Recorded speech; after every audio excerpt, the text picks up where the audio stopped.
I've entitled this case Jack and Jill. Jack is the traffic officer in this matter, and Jill's my client. One evening, Jill received a call from her son advising that his car had broken down right off the freeway. He parked it safely in front of a bar. The vehicle then caught on fire. The traffic officer responded and told him that he was going to have the vehicle towed. However, my client's son had told him that he had a family member who owned his own tow truck and was already en route so that it would not cost him anything to tow. And here's the rest of the story. My client is now en route to the location where her son's vehicle was on fire. But what she does not know is that while she was en route, her son assaulted the tow truck driver. So the traffic officer witnesses this. He then goes across the street and chases my client Jill's son, and all my client sees is the traffic officer knocking him to the ground and then administering several baton blows to her son. So my client Jill then, in defense of her son, what any reasonable mother would do, her son, my client Jill, runs up the hill to try to stop the officer from assaulting her son with the baton. She reaches up and grabs his baton, and unfortunately the traffic officer falls down the hill and suffers a serious dislocation to his shoulder.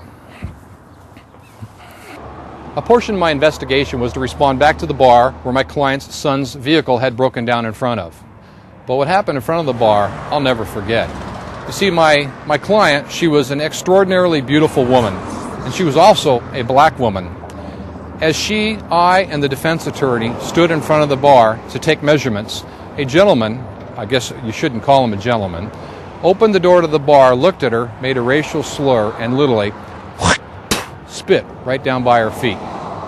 I was pretty shocked. This is the first time that I've ever stood in the shoes, or I should say the high heels, of a black person.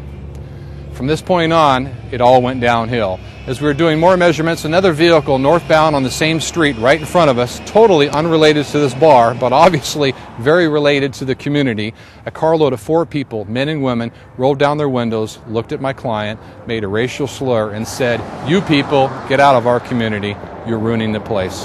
Close quote. And then I'm going to tell you what happened next. My client in this case had a lot to lose. She was a highly educated woman with a professional license, and had she been found guilty of a crime, she would not be able to have her license. And she was a great contributor to the society, and she truly believed in what she did was lawful. You see, there is a case law that states that if a citizen or a person reasonably believes that a police officer is using excessive force, that they may intervene and stop the force from furthering. My client truly believed that. A couple weeks later, I re-entered the bar to further my investigation. I took with me approximately 200 flyers that were literally wanted flyers looking for any witnesses to contact me had they saw the incident outside. And I was even further perplexed with the way I was treated. The owner told me I was not welcome there. A couple patrons got off their bar stools and started walking towards me and told me to leave now because I was, quote, defending a black woman, close quote.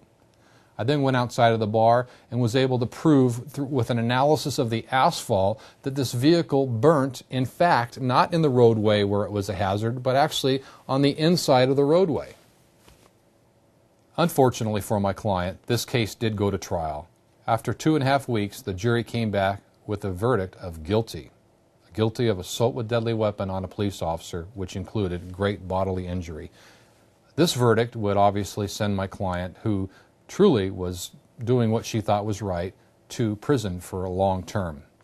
But what's interesting is, luckily for a good defense attorney and a great fair-minded judge, a month later the judge saw this case for what it really was, and she reduced the felony charge to a misdemeanor assault.